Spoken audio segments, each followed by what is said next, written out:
Hi, everyone, and welcome back to the Making Milestones podcast. Today's podcast, I really don't know what the actual topic is going to be at this point, but it's something that I just wanted to talk about in general, just about training horses and some of my thoughts on that and setting them up for success and kind of the general gist of all of the topics I discuss, I guess. We'll figure out what the topic is. By the time I finish this, I'll have a name for this and you'll know what this video is about. But these are stream of consciousness podcasts, so stream of podcastness, I guess you could say. So yeah, who knows where we'll get, because I just have a lot of thoughts and that's my thinking branches off of certain topics and thoughts and kind of spirals from there. So we'll just get into that.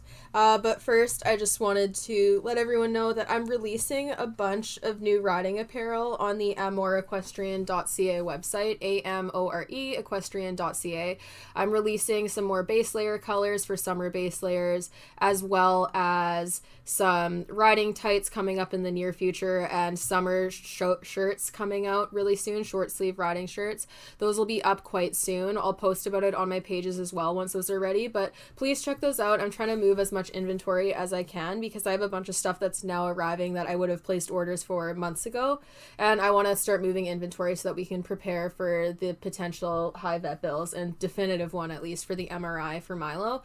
So that's why I'm advertising and plugging my clothes so much. I also have the bridles on that website. There's still some sizes left. We're doing a restock soon that has been delayed, as I've mentioned prior. That should be coming to us in the next couple weeks finally, but yes, it's been delayed. I really want that here because, yeah, again, product that I paid for, but I need to get on the market to actually see income from. So really want the restock just as badly as everyone else who has been waiting. So I'll announce that and give everyone a heads up when it is in. It's the largest restock that we've done so far, so I'm hoping it won't sell out quite as quickly for everyone who's been waiting, or that there'll be enough for most people to get them and that we won't sell out as quickly before the next restock. So I'm hoping for that, but also just keep in mind for anyone that's listening to this, and if you hear anyone complaining about my company, it's a small business. I pay for all of the inventory restocking by myself, and even when you're only getting like 10 to 20 units per size, that's still like 150 plus bridles for both styles and whatnot, and that's very, very expensive for one person to pay, let alone me, a wee little bean who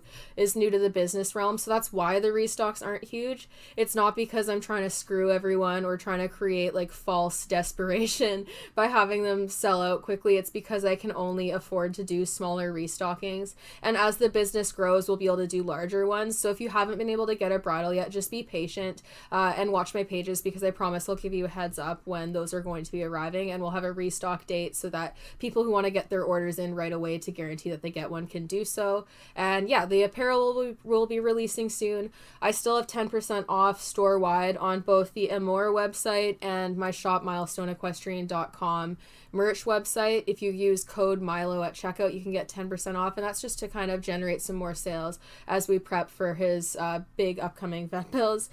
So yeah, I really appreciate all that. You can also check out my Patreon at patreon.com/SDEQUUS. That's the best place to go if you want hands-on training help and access to all of the different tutorials I do, access to a Facebook group to discuss and share your progress and ask questions, live Q&As, behind the scenes stuff of what I'm doing with product development and whatnot. The patrons are the first to see the new colors and all sorts of different stuff that I release.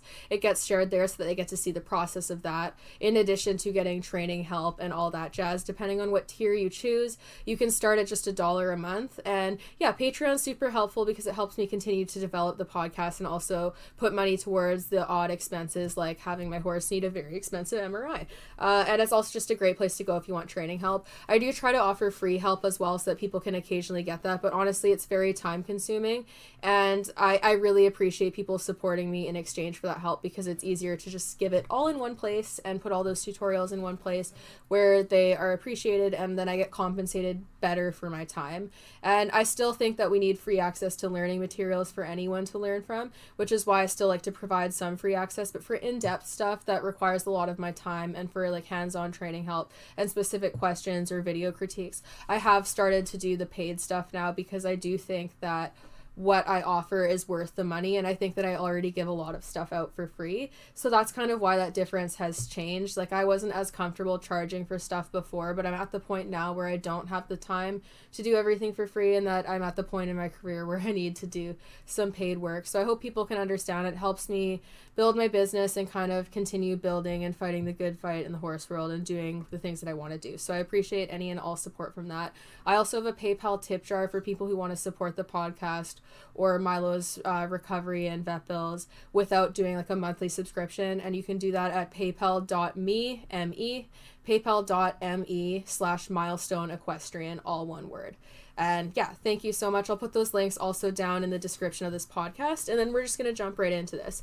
So I wanted to talk about training horses first, and I want to clarify that, like, training a horse doesn't mean you have to be a professional trainer. Anyone who handles an animal at any point, you're reinforcing and or correcting behaviors whether you realize it or not. You can even accidentally correct or punish behaviors. It can be something as simple as your horse takes off a little too long at a jump one time, you fall back and you pull on their mouth a little bit. That is a punishing type of thing, and if you repeatedly did it, it would change how your horse feels about jumping. Similarly, if you are unconsciously doing certain things with your body that your horse learns to associate with things that are reinforcing, you can end up teaching your horse how to do things like mug you for treats without realizing that that's what you're reinforcing. So training occurs and learning occurs whether or not you are aware of it occurring, and the same applies to the learner, the horse. They might not always be conscious of what they are learning or what they're being trained to do, because you can condition things in a natural environment for behaviors that they naturally offer as well, and it can occur completely unconsciously, and that is classical conditioning. Operant conditioning is where the horse will get like you're soliciting their effort in training and linking certain stimulus to a certain reward and soliciting that behavior, and thereby shaping it solely towards the end goal of the behavior. So it requires active participation from the horse or whatever animal you're using it with, whereas classical conditioning can just be linking a stimulus to a certain thing. So the best example of that, and the most famous one, is the Pavlovian example, where they rang a bell and rang it at the same time that dogs were offered food, and it trains the dog to salivate at the sound of the bell because the bell predicted the food. And that is what a clicker is. You condition a clicker to be a rewarding sound by linking it to a very reinforcing reward. And that is done without the awareness of the animal. Like, they're not actively participating. They're simply learning to link that sound to something pleasant because you're connecting those two things. So it happens without their actual like hands-on participation, if that makes sense. That's a very watered down version. And since I do have ADHD, I lose my stream of consciousness sometimes, and I'm not the best at explaining things if I don't write them down first. So that's going to be kind of your crash course on both those things. The most common form of training that you'll see in the horse world is operant conditioning, and a lot of different types of training and training styles fall under that huge umbrella that is operant conditioning. Because for example, traditional training, which is predominantly pressure and release, which is referred to as negative reinforcement in the scientific realm. Negative doesn't mean bad. When we're talking about operant conditioning terms, negative simply means the removal of a stimulus. So negative reinforcement is the removal of a stimulus to make a behavior more likely to reoccur and thereby reinforce it. And since you're removing a stimulus, it has to be something that the animal wants to get away from. It can't be something enjoyable, otherwise that would be negative punishment, because removing something that they're seeking and that they want to have would not be reinforcing if you take it away, because they want to have it, if that makes sense. So that is why negative reinforcement has to, by definition, be aversive. And that's because if it wasn't aversive and if it was something pleasant that the animal wanted to seek, it wouldn't be reinforcing to take it away. And when I use the term aversive, that kind of sets a lot of people off, and it honestly used to set me off a lot as well. But when we're talking about aversive in the scientific realm and behavioral science realm, what that means is just like it can be mildly to moderately to highly unpleasant, and it can be taken to such an extreme that it becomes punishing to the animal and highly stressful. But negative reinforcement, like let's use a human example. You're sitting with your back to someone and they tap you lightly on the shoulder until you turn around. You turn around to see what's going on, and probably just to stop the stimulus because you're like, why are they doing that? And they get you to turn around. So you can teach people how to turn and respond to you from a tap, and it's because they generally just want that to stop. They don't actually like it happening, and it gets their attention. They don't necessarily have to feel negatively towards that, but it's just something that they're like, oh, that's mildly irritating. Let's see what I can do to avoid that. It doesn't have to be something horrendously painful or abusive and so on and so forth. So when people use the term aversive to describe negative reinforcement, that's just because of the actual behavioral science definition of how that works. It's not that people are labeling it as inherently abusive. Aversive and abusive are two very different things. Like, for example, going to school and working a 9 to 5 can be aversive for a lot of people, but it doesn't necessarily mean that you absolutely hate your life at that job. Even with jobs you like, there's going to be days where that job feels aversive. And obviously comparing humans to horses isn't necessarily the most realistic example in comparison of their cognitive abilities, but that's just kind of to try to help people level with this idea of what negative reinforcement is, because a lot of people get really defensive when they hear it described as aversive, but it has to be. And the reason why I want to stress the fact that something being reinforcing when taken away, taking something away and having it be reinforcing, what you're taking away has to be something that the animal is not seeking and doesn't want to have around consistently. It has to be something that they'd prefer to move away from. So that's why it cannot be not aversive and still be negative reinforcement, because taking it away has to be the reinforcer. And you wouldn't be reinforcing a behavior if you're taking away something the animal likes. Like, for example, again, I'll use a human example so people can kind of feel it in their emotions and understand how the horse may experience training. It's not to say that humans think the same way as horses. For example, you're in class and you're at home, you're getting tutored. Your parents want you to focus harder on tutoring because you're looking around more. And to get you to focus harder, they take away your favorite pen, or they take away the coffee that you've been drinking. You're not going to be more inclined to focus harder when they remove something that you like and that you want to use and that you want to have around.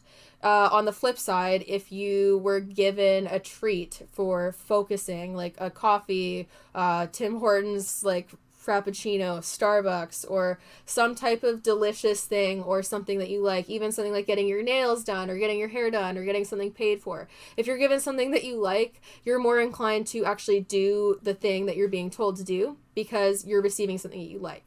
Whereas if they took away something that you liked, that would feel punishing because it's something that you already previously had that was given to you that is now being taken away, and that is not reinforcing. So now, positive in the behavioral science, like in operant conditioning, positive just refers to the addition of a stimulus. So negative is the removal of a stimulus, positive is the addition of a stimulus. And if negative and positive is confusing for you, think of it as subtractive and additive reinforcement or punishing, because you're talking about adding or removing something. It's not actually talking about the context in which the animal experiences it, and you'll figure out why with this next talk about positive. So obviously positive reinforcement, or R+, is the addition of a stimulus to reinforce the behavior. So in order for it to be reinforcing, the stimulus that you're adding to the equation has to be something that the animal likes and finds reinforcing that they want to seek. So in theory, let's say you're using apples to reinforce. I personally wouldn't do this on a regular basis because they're typically way too exciting for horses and you can use lower value treats. But that aside, let's say you're using apples, but the horse that you're training does not like apples. Even though a lot of other horses like apples and some horses would love to work for apples, if the horse you're training does not like apples, it is not going to be reinforcing to add them to the equation. So positive reinforcement is also about finding what the animal finds reinforcing, because just because one animal finds something reinforcing doesn't mean that the other is going to. They have their different tastes and they have their different preferences. With that said, any animal that eats food to sustain itself is going to be food motivated by default because they have to be, otherwise they would pass away. They have to be food motivated to seek food and stay healthy and take care of themselves in the way that they need to. So the idea that some animals aren't food motivated just isn't something that is well respected in the scientific realm. There's not really any evidence with it, and especially with horses being flight animals and shutting down portions of their systems, like digestive systems, and not using them properly when they're in a state of stress, they will often stop eating and stop wanting to take food in highly stressful situations. So a lot of the times that horses appear not to be food motivated are due to underlying causes, be it ulcers or be it stress and so on and so forth. Like, animals are food motivated. If they eat food, they're going to be food motivated in some capacity. It can just require some playing around to figure out why they're not accepting food and what they like. Now, with punishers, positive punishment refers to the addition of a stimulus to decrease the instance of a behavior and make it less likely to reoccur. So positive, again, it refers to the addition of a stimulus. So for a punisher, if you're adding something and you're trying to punish a behavior from happening, what you're adding cannot be reinforcing. It has to be punishing. It has to be something the animal finds unpleasant and does not want to seek, because if it was something that they did like and they wanted to seek, it wouldn't be punishing. So positive punishment, in theory, to people with the word positive in front of it, if they're taking it as good or bad for positive and negative, it would mean good punishment, but that's not what it means, because as we discussed, positive just refers to the addition of something. Positive punishment is associated with the most behavioral fallout and problem behaviors across all species in terms of like these operant conditioning quadrants. Positive punishment is the most risky one to repeatedly use. It often results in bonds being broken and relationships being fractured and stress behaviors and all sorts of different types of fallout and conflict behaviors in humans and other animals when repeatedly used. And it's something that's been pretty heavily studied in humans and all sorts of different animals. And this trend is very, very prevalent across all those different species. So it's safe to say that positive punishment is not the way to go as a repeated training mechanism, because we know for a fact that it results in a lot of fallout behaviors. But despite that, it is commonly used in the horse world, like very, very commonly so. It's very common to see people shanking their horses, hitting them with the end of the lead rope, smacking them with a whip. Yelling at them can even be considered positive punishment if the horse finds it punishing enough. It just might not be as high punishment as like a physical hit or something that elicits higher levels of fear and dislike from the horse. And yeah, like we have a lot of research on it across all different species, and since the trends are similar, that's why it's even more unbelievable to me how much people will defend this, because if it was really a good and ethical training method, you would see some positives from it, rather than so many fallout behaviors and negatives. So this isn't to say that like you're a terrible person if you ever use positive punishment, but it's something that we shouldn't really be adding into our training repertoire on a repeated basis. Like we shouldn't be using it in the name of training.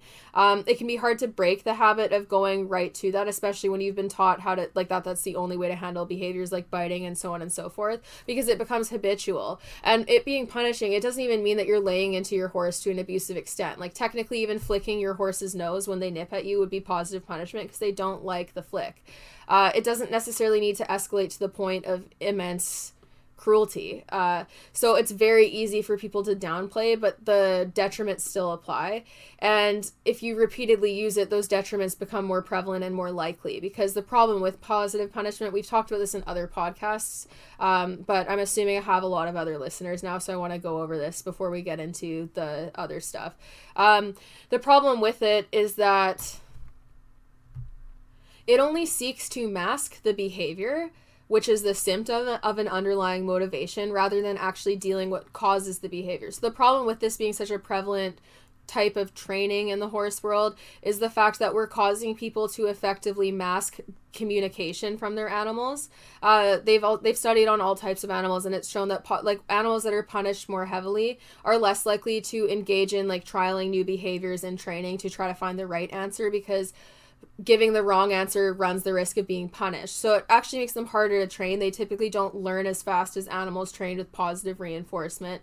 And it totally makes sense. Like if you got punished for saying certain things, and I know I did in elementary school, and it's been a lasting thing into my adulthood, where I'm less comfortable putting my hand up in class and offering things or answering questions in general unless I'm sure that I'm right about them. And this isn't as much of a problem for me in the horse realm of things, because I've done a lot of studying and stuff, and that was one of the safe places for me growing up as well. But at school and stuff, it was something that was so prevalent that I often wouldn't put my hand up in class, and I would doubt myself, and I wouldn't want to answer questions that I actually did know the answer of. And then when I found out that my answer is right, I'd always feel sad that I never put my hand up to answer them. And this was all because of teachers yelling yelling at me. And it was like a lasting issue that has followed me into adulthood, just from teachers making me feel humiliated at a young age. And that's something to consider, is it can follow humans and animals for a very long time. So this is why we don't really want to normalize the use of this as a frequent training method, because it's not in the best interest of welfare. With that said, if you're in a situation where you're in danger and you need to immediately get an animal off of you, do what you have to do to get an animal off of you. Like, I discussed this in a recent YouTube video on the Rich Strike situation, which, for those of you who don't know, Rich Strike is the Kentucky Derby winner. There was some controversy because at the end of the race, he had a bit of conflict with the outrider who was ponying him, and he was trying to bite the outrider and the outrider's pony, and actually did bite them pretty hard. There's photos of the marks, and they're quite severe. So the outrider was like shanking him and getting mad, and like the horse was upset and stressed, right, and rightfully so. But people were slamming the outrider and saying he should lose his job over it, when he was doing what he had to do to get the horse off of him and his pony. And I would agree with other people that were saying like the horses shouldn't be in a position to be that stressed. I agree with that. I think we should address the underlying causes of the stress, but you can't really fault someone for addressing the behavior in that context and simply just trying to do what they need to do to get away from the behavior, because that wasn't a training situation. So when you're thinking about use of punishment, differentiating between a training situation and a non-training situation is important.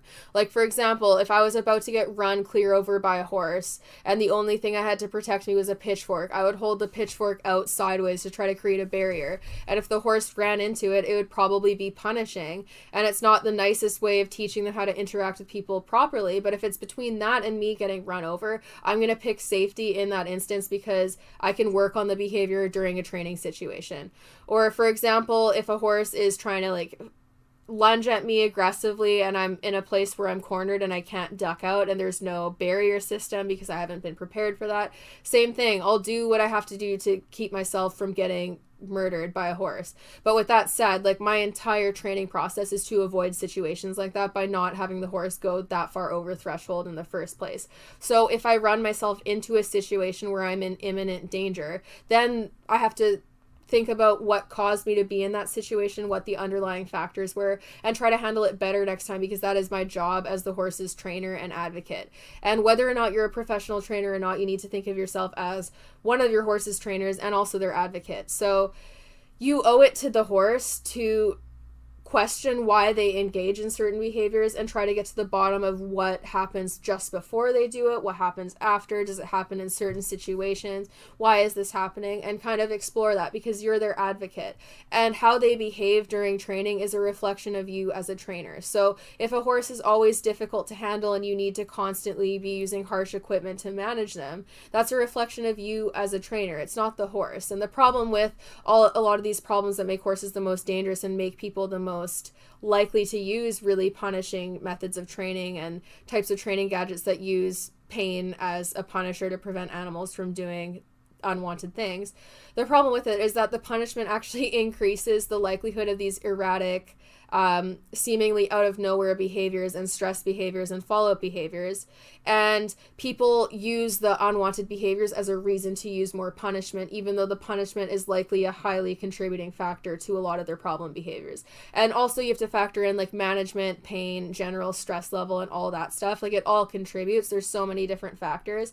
But effectively masking communication from your horse and punishing them for communicating because you don't like what they're saying, that sets you up for failure, because you're teaching them to hide their communication. So what this can cause is for them to mask their behavior, and then suddenly explode out of nowhere when something finally sends them over the edge. And that's what makes horses so dangerous. Like, a lot of the most dangerous horses are ones that are super shut down and they go into a frozen state where they're kind of going through the motions of what you're asking, and then they seemingly blow up out of nowhere because they were never actually relaxed. They were just gagging their emotional response, and internalizing it to avoid getting in trouble. And this is why we don't want to use frequent punishment. And also, I think that the problem with positive punishment is that it lets the trainer off the hook in a lot of ways, because you're punishing the animal, which is assessing blame to the animal, whether you intend to do so or not. If you're punishing them, especially using physical discomfort, you're saying, you are bad for this behavior, you're in trouble, I'm going to correct you for this behavior because it is bad. And that is pointing fingers, and it's assuming that in a lot of cases, cases, it assumes that the animal did it maliciously or intentionally, and then this results in people losing their patience and getting a lot more frustrated, and that's where things can escalate to an extent where it is cruelty. And that's the problem with this culture of punishment in the horse world. Like, it escalates so far often because people are taught and consistently reinforced in punishing their horses and blaming their horses and assuming that their horses are doing things intentionally just to piss them off. And it's completely missing the mark on why behavior actually exists. And honestly, like, it makes everything so much more dangerous. I was always in the most danger when I was handling horses that were, first of all, in poor management situations, but secondly, punished often because they were the ones who behaved the most erratically because they had their behavior effectively gagged. So they'd be gagged in their response, and they'd be offered no means of outlet for their stress or their discomfort, and they weren't taught like how they were actually supposed to act. So then when they were unsure and finally went over the threshold, then they act in a very dangerous, erratic way with less warning because they've been taught not to give any warnings, and they haven't been taught what the right thing to do is, and they're not being reinforced or rewarded when they are doing the right thing. So there's no real incentive to want to do the right thing or know what the right thing is other than being told what the wrong thing is. And can you imagine for yourself, like when you're learning and trying to learn new things, if you took a lesson with a trainer and all they did was yell at you about what you were doing wrong but never told you what the right thing was, that would be extremely frustrating. And essentially that is what we do to horses on a massive scale. We just yell at them and punish them for what they're doing wrong, and we don't tell them what the right thing is. We just expect them to know the right thing, and if they've done the right thing a few times before or in other situations, we assume that they know it and that when they make a mistake that they're doing it on purpose rather than for some other underlying reason. And also with this, a lot of people don't learn how to read the more subtle signs of stress because they're so common that they learn how to tune them out, and they don't view it as actual stress. They just view it as the horse's normal expression, and then they miss a lot of the subtle signs that would help them help their horse before things get out of control. And like for me, like, I haven't fallen off in quite some time now, but, like, most of my worst falls and injuries were off of horses that were, first of all, stalled for the vast majority of the day. Like, we're talking, like, 12 plus hours in a stall, in some cases, like, 20 plus, and horses who were punished and gagged for their emotional responses. So the unfortunate thing is a lot of the horses who have, like, the most, like, chains, lip chains, harsh types of handling equipment, basically any type of handling equipment that you'd put on a horse that is hard to manage.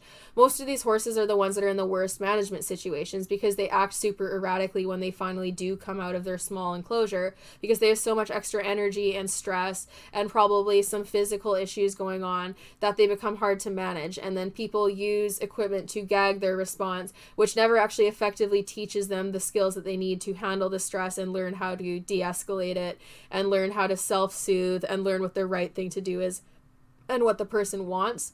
They're just being punished for doing the wrong thing or in perpetual discomfort in the owner's fear of them doing the wrong thing. And this creates dangerous horses. Like, we see, like, there's so many weird fixations that horse people have when it comes to safety in the horse world. Like, yeah, like always wearing a helmet, which is obviously a good one.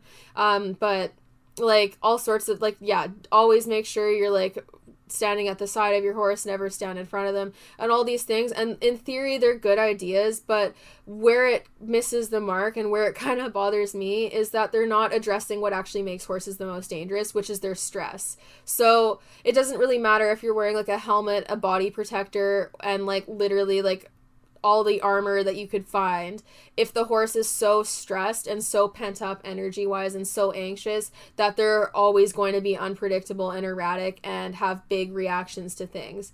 It doesn't really matter how much safety equipment you use, you're still putting yourself in an inherently more dangerous situation than someone who works with their horse using science-based methods, is conscious of stress behaviors, doesn't overuse punishment, and does all these things and might not ride with a helmet.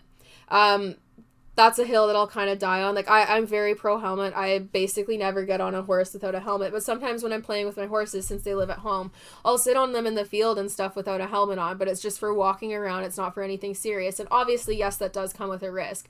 But my horses have their needs met. They're out altogether. They're very quiet.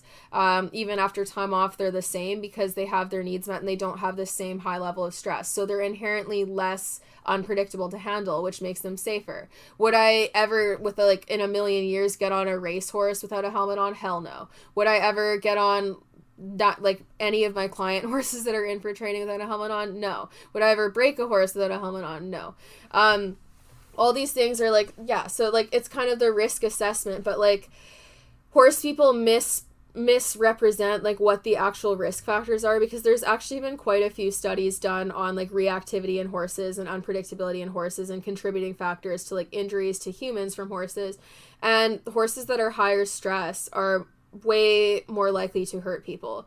So I firmly believe that a lot of the injuries and stuff that we see in the horse world would be mitigated immensely if we adapted our horsemanship and started developing better training practices that are more horse forward thinking and like kinder to the horse, more ethical, more about actually communicating with the horse. Because a lot of riders like to think that they communicate with their horses, but a lot of the training that they're taught to do is all about actively shutting down communication from the horse, which again is where punishment comes in, and like even like unwanted behaviors under saddle and stuff, like punishing the horse and not wanting them to do things. Like even if it's not what you want to hear, what we need to start doing is accepting it as communication. And it can be for a number of reasons. It's not always going to be pain related. It's not always going to be because you did something wrong to your horse. It can literally just be that they spooked because they are a flight animal. It doesn't always need to be some reason that requires the owner or rider to immediately change what they do.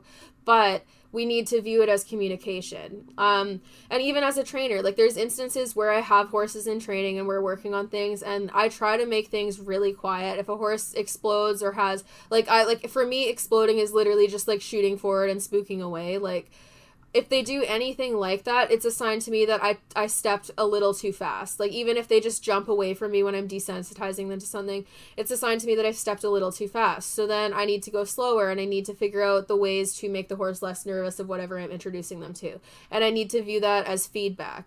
And it's taken me a long time to get to the point where I can comfortably do that in most situations, because it can be really frustrating to work with horses, especially when you're not sure where a behavior is coming from. It's way easier to blame the horse and project your insecurities and uncertainties onto the horse and take out your frustration on them and assume that they're just doing it to be bad. But it leads to more problems. It makes you less safe.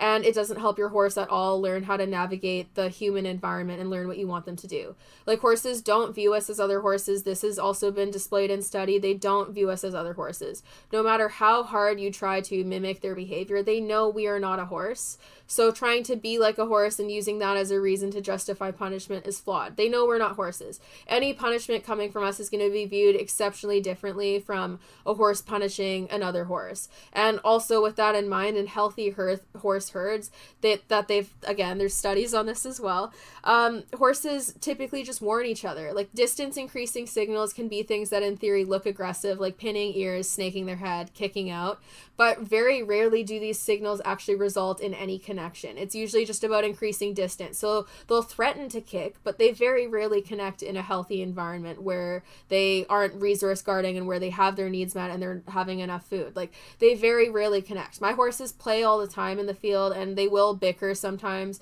because Milo resource guards more than the other horses, even when there's abundance of hay stations, because of his past with starving.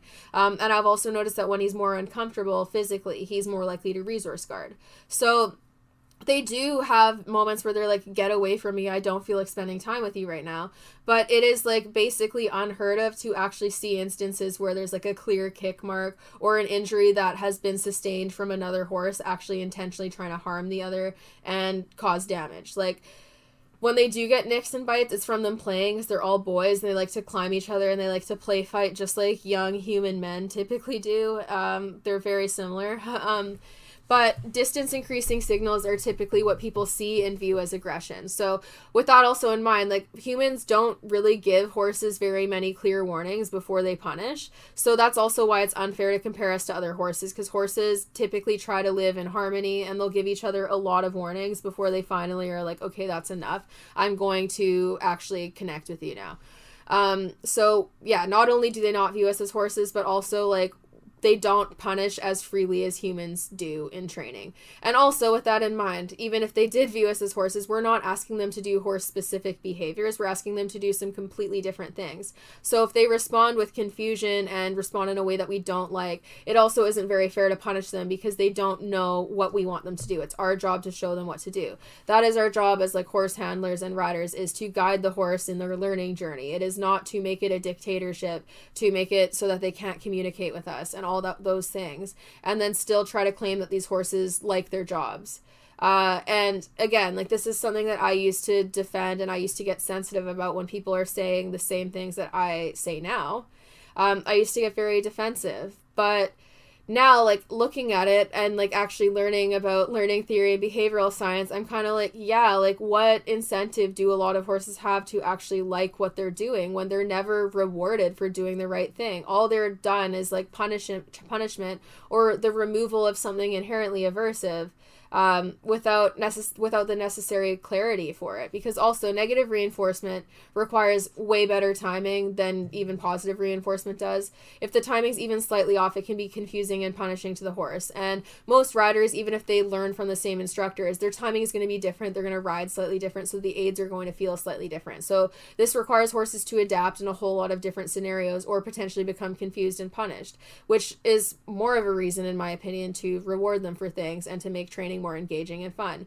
And I didn't like to hear that initially when people would say that, because they'd say, like, what incentive do horses have to like their jobs? And I got offended because I was like, a hill I'd die on. Like, horses love their jobs.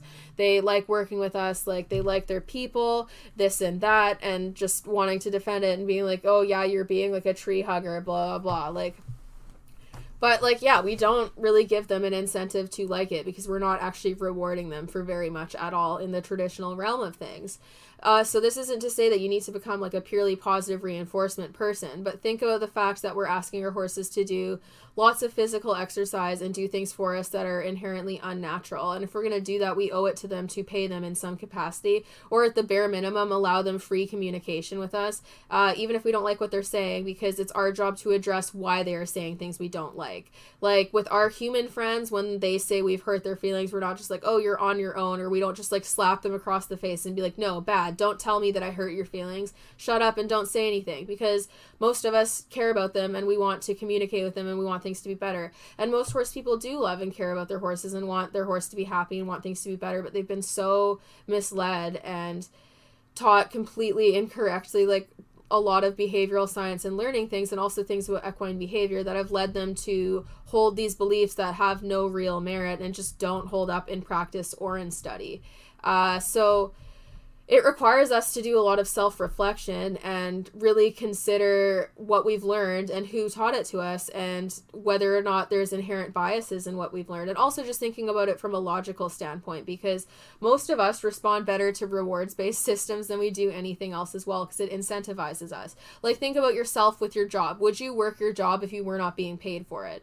Probably not. Like, I ride horses and I get to do what I love for a living, but I wouldn't work with client horses and do all my work for free.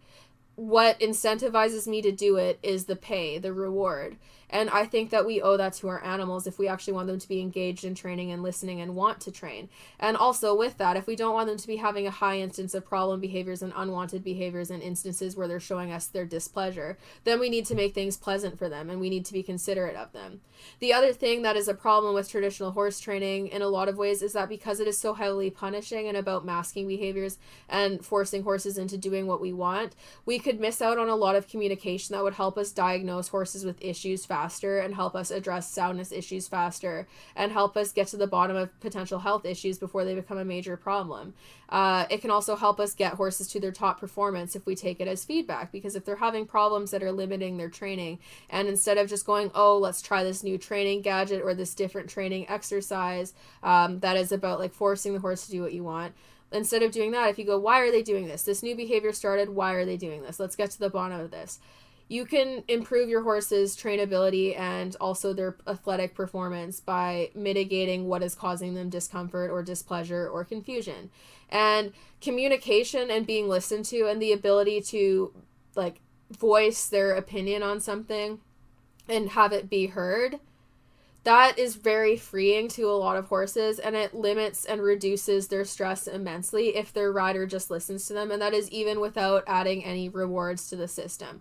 Even if you're just using a traditional pressure and release program, if your horse does something that you're unsure of, or if they have a bad spook, or if they buck or something, instead of getting mad at them and viewing it as intentional, if you just like take a moment and you're like, hey, it's okay, don't worry, you have no reason to be scared, and instead of like chasing them over to the thing they're afraid of, even if you get off and walk them on foot if they're more comfortable, and just make it pleasant and rewarding, and counter condition whatever is causing the fear by making it a rewarding place to be, then your horse goes, okay, like this is someone I can count on, this is my friend. When I'm scared, they're there for me. Instead of when I'm scared, they get mad at me and just force me to bottle up my emotions and work through it without listening to me. Not being able to communicate and feeling the need to internalize everything, even when it's like causing them immense emotional and physical discomfort, that makes training inherently no fun. And it also adds to all of their stress because they have no outlet for their behavior. And even as humans, like we get forced to do this to a certain degree, where we're taught to mask certain emotions and not feel certain ways about things, and we're also indoctrinated into certain social concepts and stuff that are inherently damaging, and it causes a lot of problems. Like a lot of mental health issues are due to not being listened to, not having autonomy. A lot of trauma issues are the direct result of that as well. Like it's a thing that is seen across species, and being listened to and having autonomy is so reinforcing for every creature. So now that we have this information, I think we owe it to the animals to learn from it and use it to adapt our training programs. And it's all about developing a different mindset. So instead of being defensive right away, people need to be more open-minded to different ways of handling horses and actually hear people out. Because honestly, like I might be too far up my own ass with this, but like I think that if more people who hate my stuff on like TikTok or Instagram or even YouTube, if they actually listened to more of my videos or actually listened to my podcasts and gave me the platform just to speak and gave it a try, like they just try to listen and hear where I'm coming from, I don't think they would be as reactionary, because I don't think that it comes off as much of an attack if they actually listen to where I'm coming from. But a lot of people don't give me the time of day, or they'll watch like 30 seconds into like a 20-minute video or an hour-long podcast and be offended by what they hear so immediately that they're not willing to hear anything else, and they assume that they already know where I'm going with something, when that's not the case.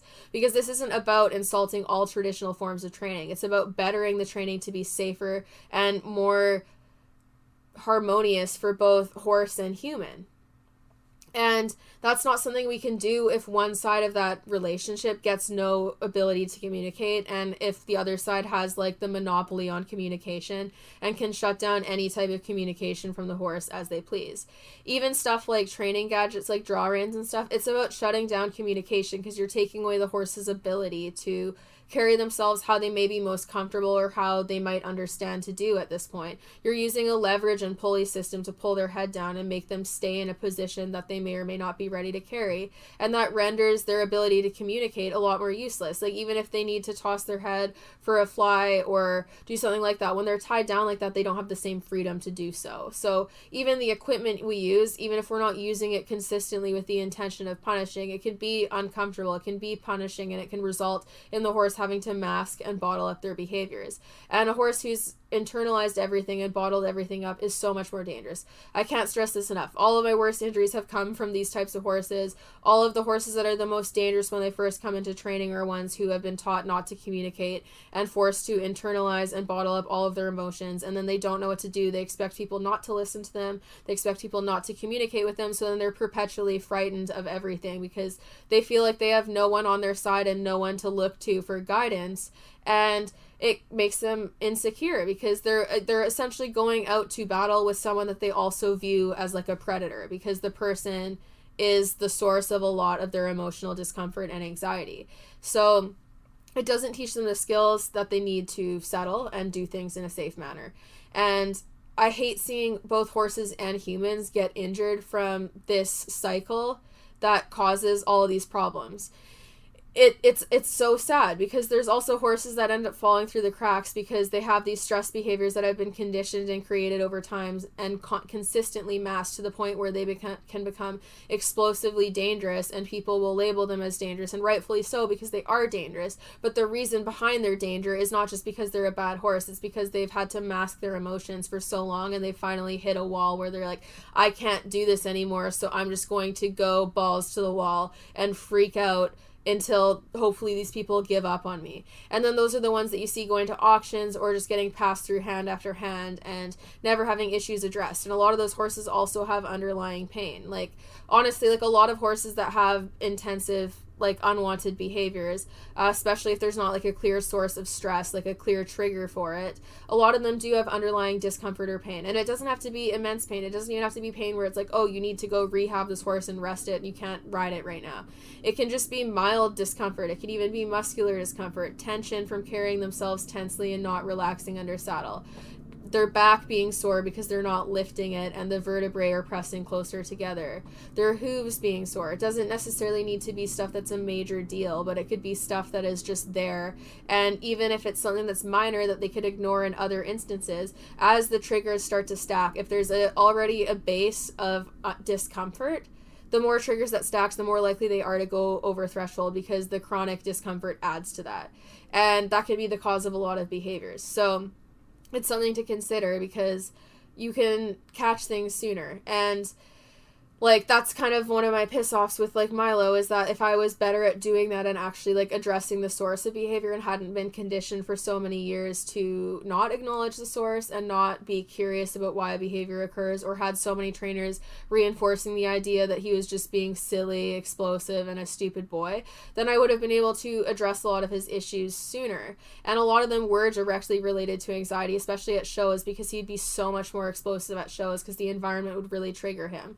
And I went the route of riding him through everything and just trying to work him through everything until he got tired. And honestly, like, yeah, sure, it worked. Like, he'd settle eventually, but I'd have to be riding and hacking him around and doing stuff for like an hour or more, or he'd have to be at a show for like 2 days before he settled, when I could have gotten off and gotten on the ground and actually conditioned the emotional response rather than just trying to condition the behavioral response and suppress the behavior, because the behavior is coming out because of an underlying emotional response. So if I had addressed why he was anxious, it would have caused more lasting change in instances of high anxiety and given him the skill set that he needed to appropriately deal with that a lot faster than what happened.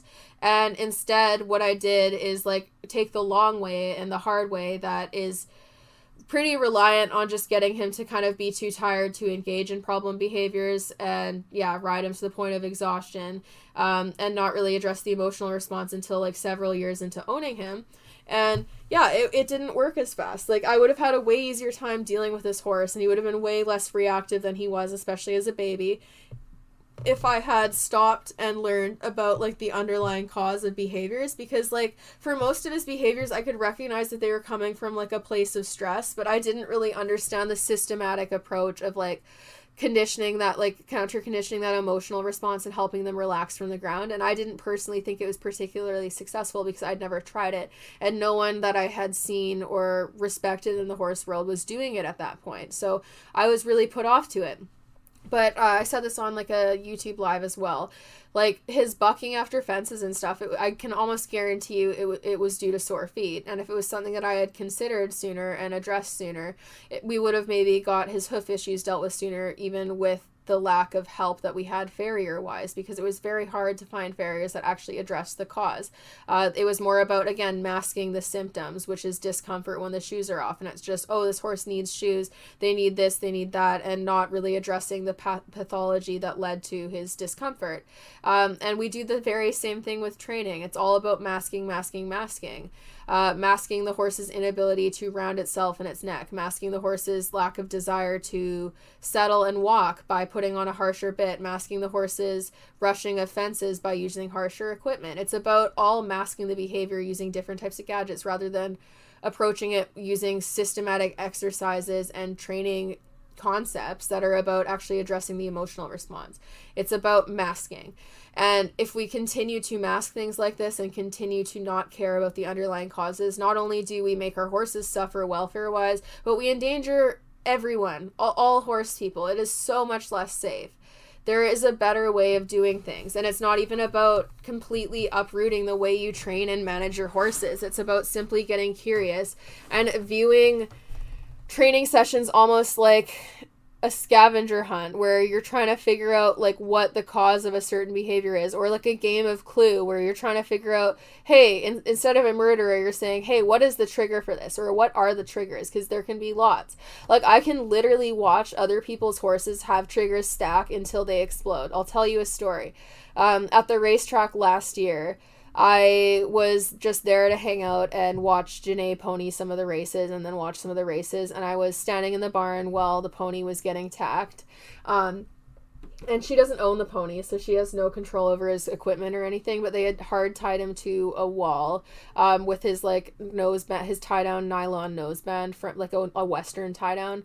And yeah, he was just hard tied to a wall, and I was watching him, and he was stressed. His head was up, his eyes looked wide, and like they always do because they're stalled 24/7 at the track, so it's not like the most pleasant place to be. So obviously all the horses are more reactive. But yeah, his head was up, he was sticking his nose up, his eyes were wide, and he was just very tense. And I was watching him, and I was like, oh my god, like I really want to unclip him. But I didn't do it because I was like, if I unclip this horse and he pulls back and gets loose, people are going to freak out at me, and I don't want to deal with that. So I had to sit there and bite my tongue and control my impulses despite desperately wanting to untie him. And they had this fan, that like this standing fan that was blowing back and forth because it was at the, like, on like the back and forth setting where it moves.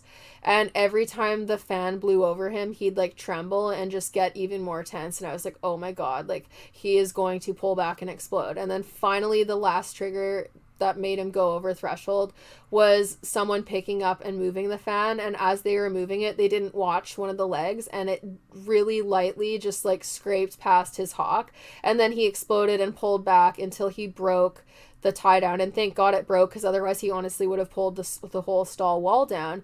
And then people were like, oh, like wow, he did that out of nowhere, what a silly horse. And again, like it wasn't out of nowhere. I literally watched the triggers stack until he couldn't take it anymore. And this is the story for a lot of horses that are said to react out of nowhere.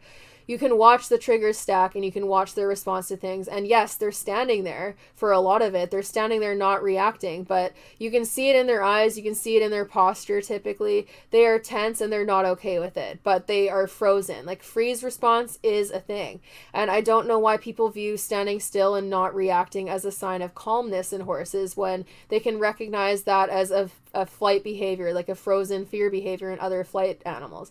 Like for example, like bunnies, when you're driving, or squirrels, like when you're driving and they're running across the road, they will stop in the middle of the road and freeze a lot of times. And then they might run back and forth and behave erratically because they're overcome with panic and they don't know what to do. But a freeze response is absolutely a regular response for a flight animal, and we see it a lot in horses, but people label the freeze response as relaxation a lot of times, and wrongly so. Like your horse does not need to be freaking out to be terrified.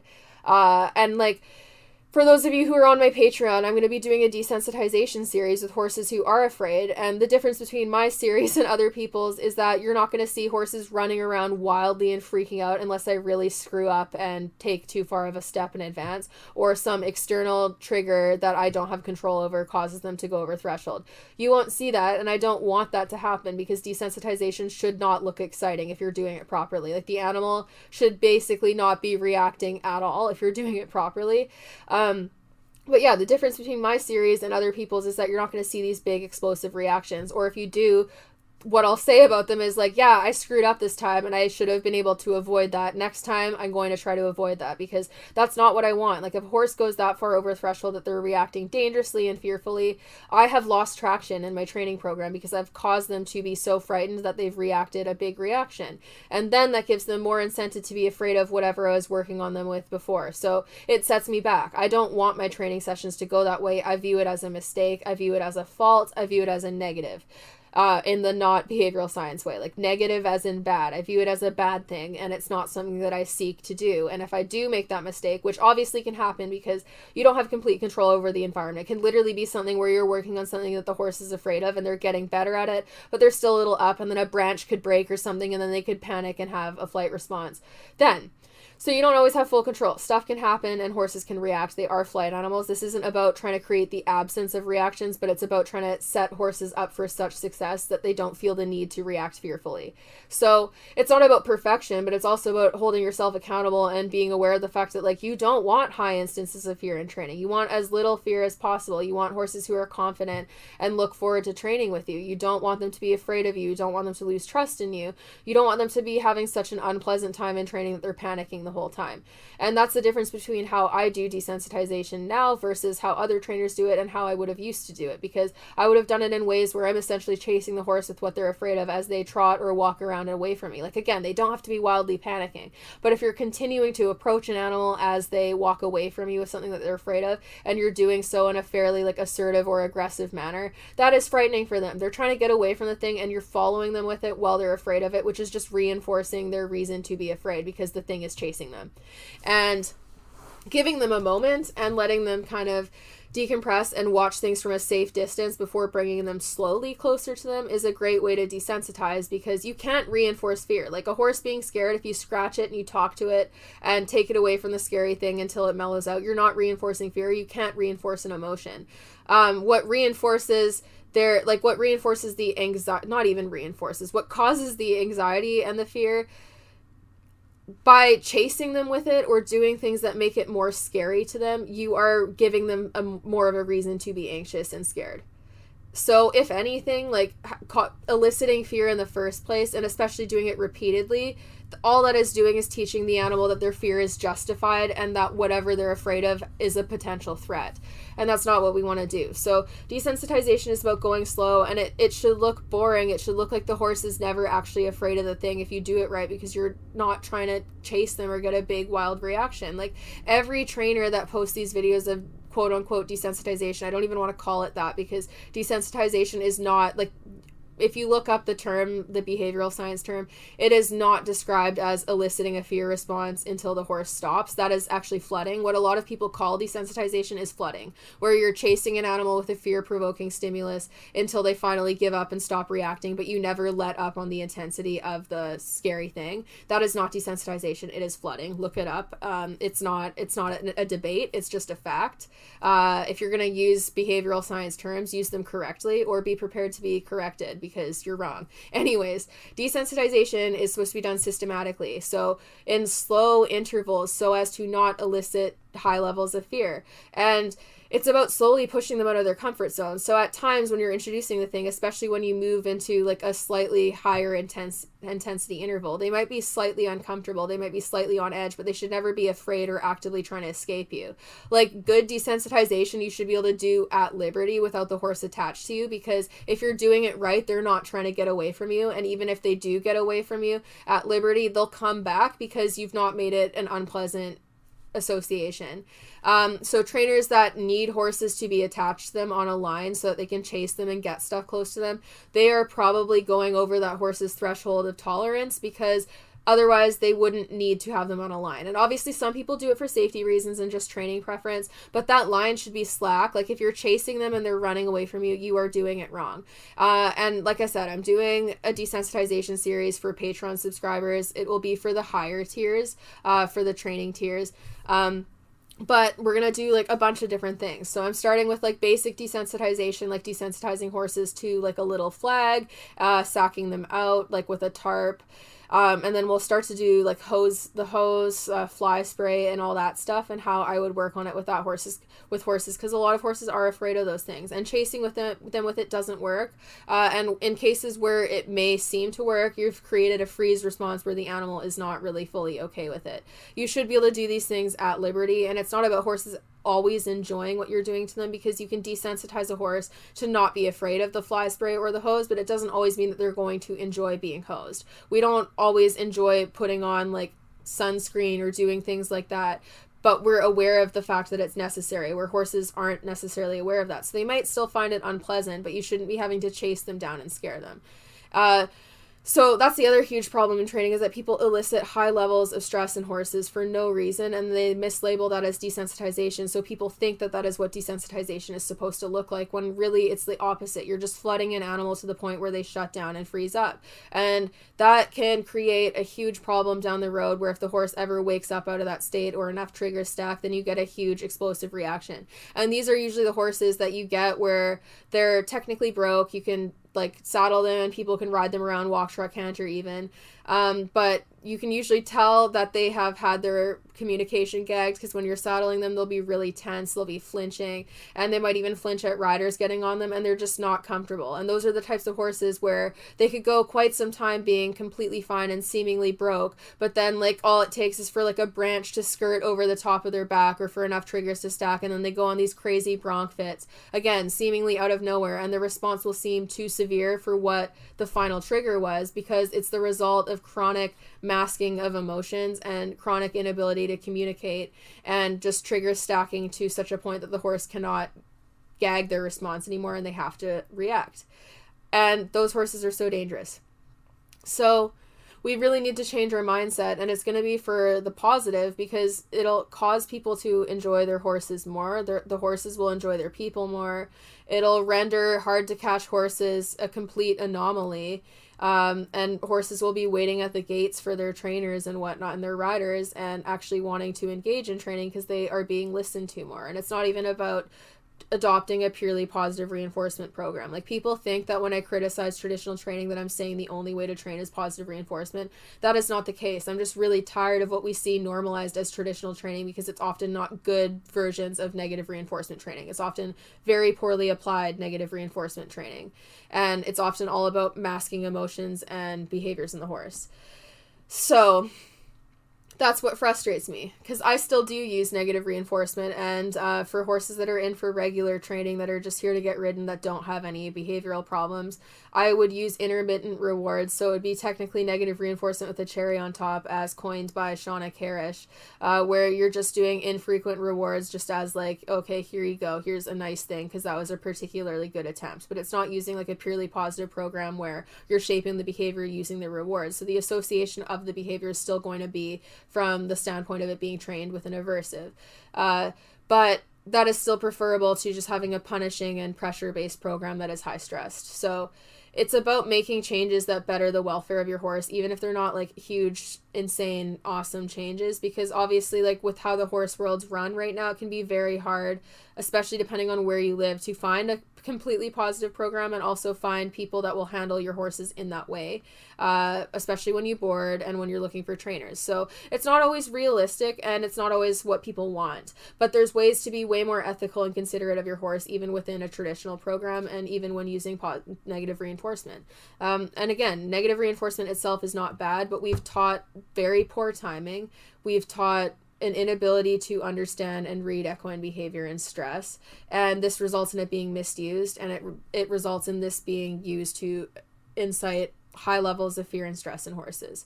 So it's not what we want. Like, it needs some tweaking, it needs some adapting, it can be done better, but it requires us setting a better example for what this form of training actually looks like, and being less accepting of how many high levels of stress how many stress behaviors we see in horses, and how normalized stress with horses is, because it's often mocked and made fun of in a lot of videos. Like, horse people will even laugh at horses who are showing stereotypic vices that are like a direct correlation of stress. So it can't even just be viewed as like an undersaddle quirk. But we're taught not to actually recognize those things appropriately. And it makes it easy to ignore all these things, and we aren't given the skills to properly address it, so it seems impossible. So when people suggest doing things a different way, horse people are inclined to just go, oh, that person's full of shit, they don't know what they're talking about, they've clearly never trained a horse. I've had so many people tell me, oh, you've clearly never trained a horse, when I talk about behavioral science and talk about like literally anything in relation to what I've said here and so many other topics. And it's silly, because they go straight to the ad hominem attacks. That is a sign that you don't know what you're talking about, and that you have no real response. If you have to personally attack a person, you don't have a good response. You're just lashing out like a trapped animal. Because if you did have a good response, you could actually target their actual argument. And that aside, it's weird to me when people target me personally when I'm sharing information that was discovered and researched by people more experienced than myself. You're shooting the messenger when you do that. It makes no sense. But people get defensive because they can't fathom a different way of doing things. So we need to start showing them the different way of doing things, and people need to at least be open to listening to differing opinions on things, especially ones that are supported by evidence-based research, because the average horse trainer has such an immense bias that will be leaned heavily in the direction towards whoever their idols are, whatever they were taught growing up in their general training practice. They have a heavy bias, and there's not really any credentials out there that are actually about reinforcing science-based training and reinforcing the facts behind horse behavior and how they should be handled and things from a welfare standpoint.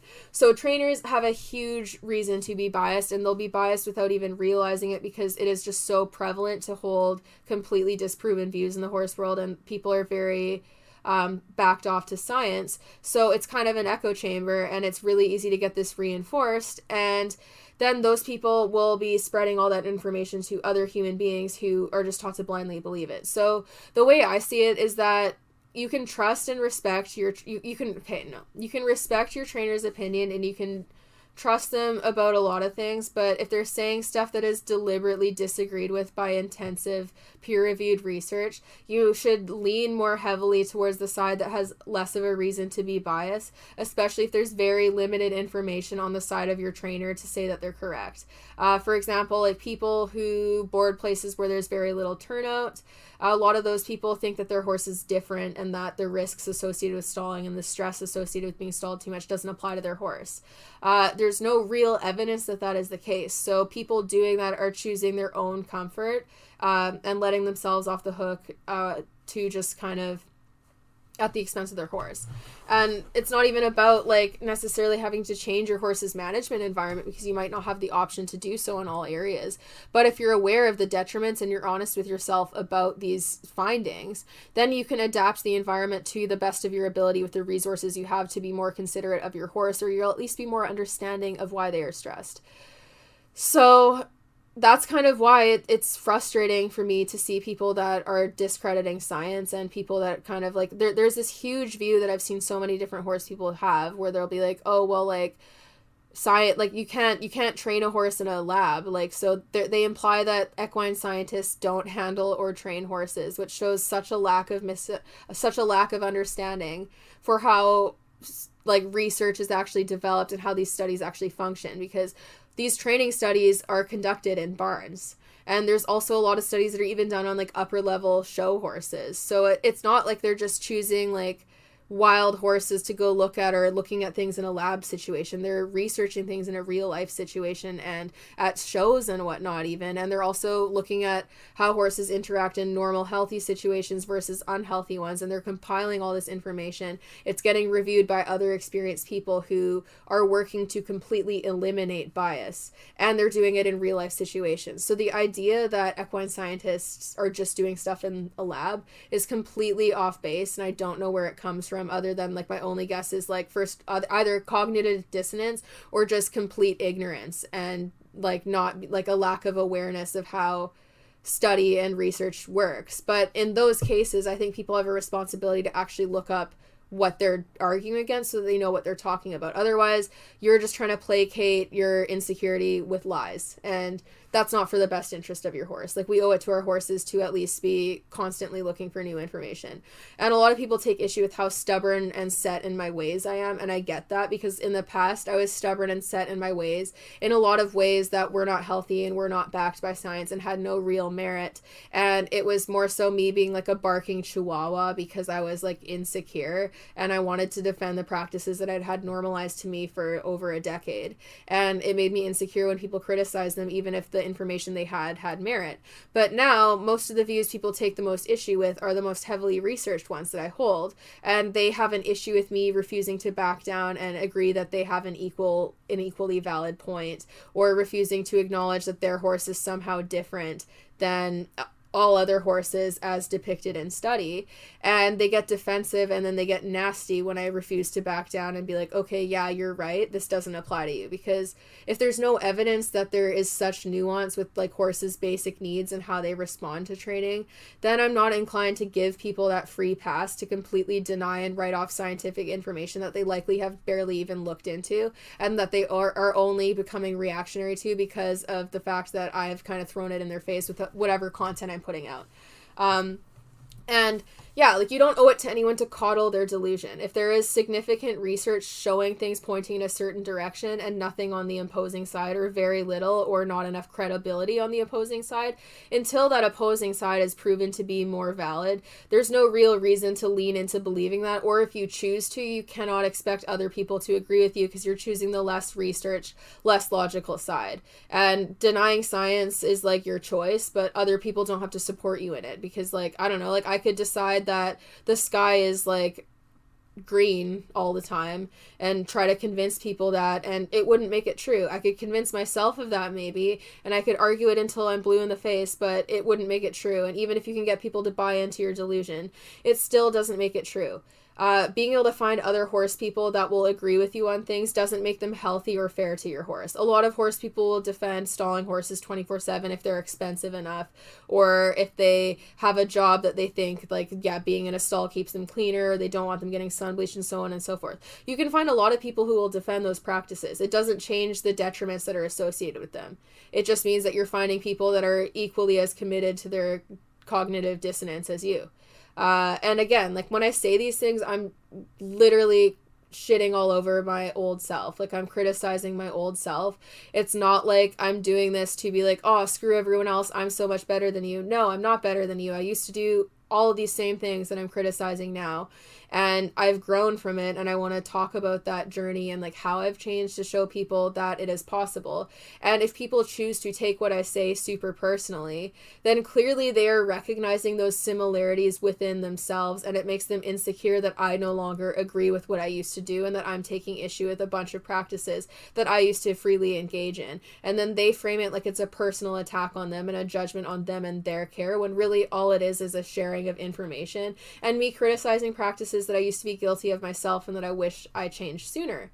So yeah, like, training should be about leading your horse to the right answer and helping them find it, not about pushing them around and limiting communication and punishing them and viewing their misbehavior as intentional. Like, we need to stop all of that. We have the capacity to learn so much more than horses do. We have access to the internet, we have access to studies, we have access to lots and lots of information on horse behavior to learn about them and how to interact with them.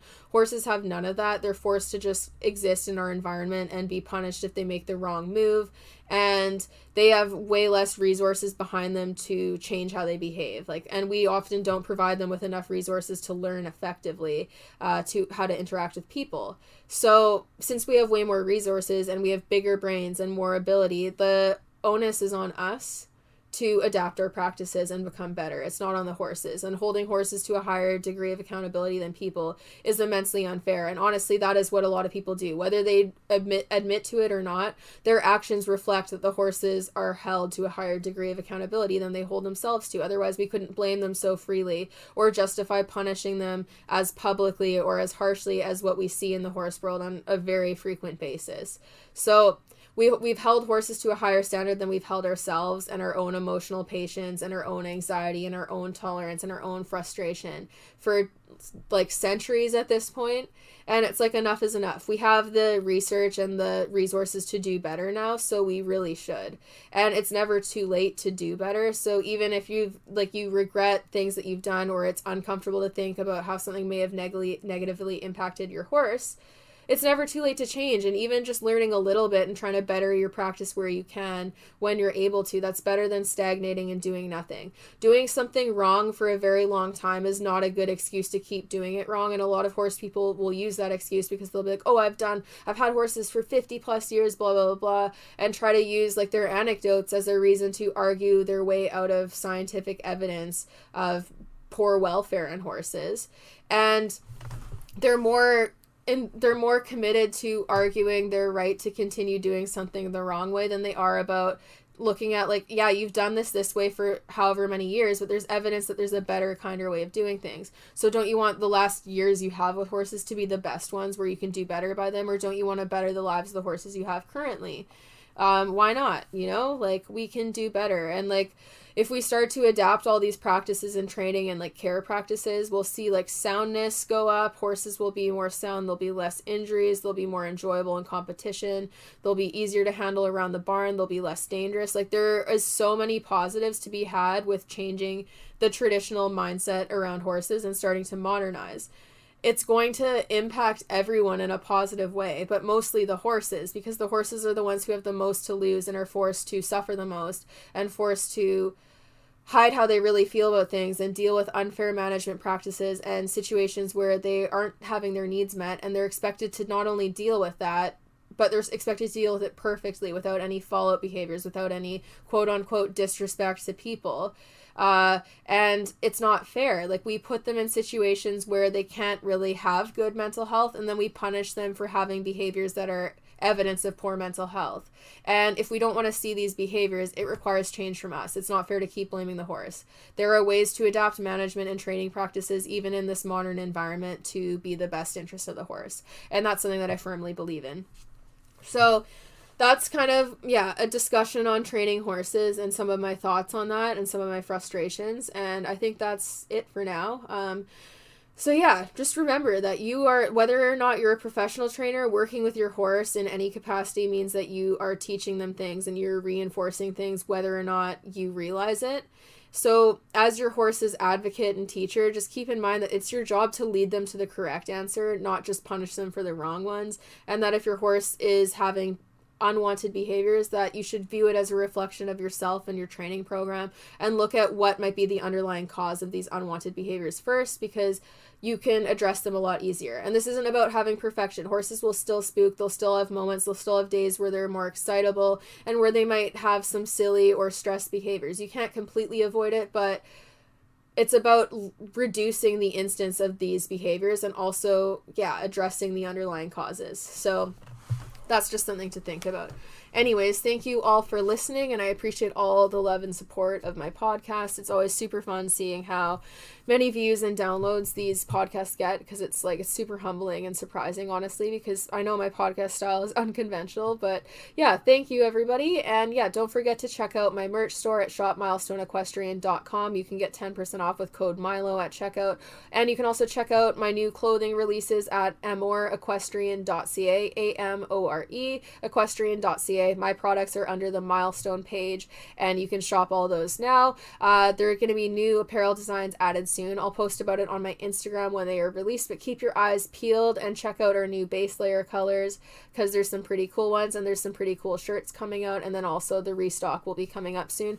So stay tuned on my pages, because I will announce it there first. Thank you all so much for your support of my channels and my business and my products. I really appreciate it, and it's awesome.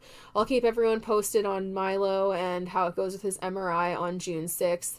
I answered a question on my Instagram the other day and said it was June 3rd. That was a mistake. My boyfriend Jesse is getting shoulder surgery on June 3rd, so that's why I mixed up the date. He's going in on the 6th.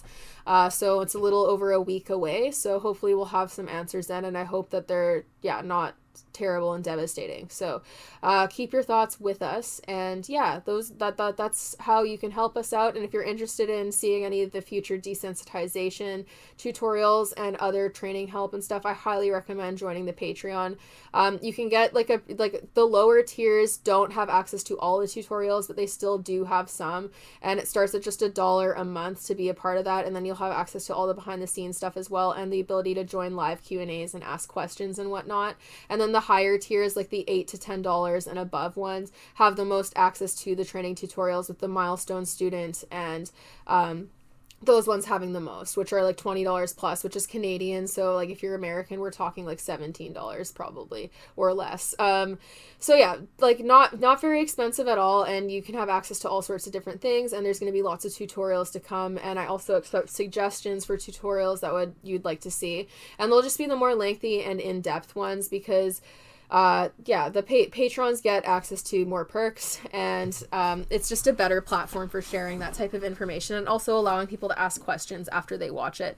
So yeah, if you're looking for training help or advice and you want my opinions on things, I highly recommend that. The higher tiers also get my phone number and can text me about stuff or send in videos for video critiques. So all that stuff is great, and I'm really appreciative of all the patrons that are already there, and thank you. There's going to be more tutorials coming. I just have to do the voiceovers for them, so those will be up soon, but I already have lots on teaching like beginner positive reinforcement stuff, like target training, teaching head away, working with anxious horses, teaching horses how to pick up their feet, and all sorts of stuff already. And then the desensitization series is going to add to that. I do also have a video on desensitization already that is up, but there's going to be a more in-depth one coming up that is going to target a bunch of different behaviors that people typically struggle with teaching horses. So that should be really good, and I think that'll be a good resource for a lot of people to get some ideas on how to work on fear in their horses. So anyways, thank you for watching. Check out the links in the description of this podcast if you don't want to type them into the search bar yourself.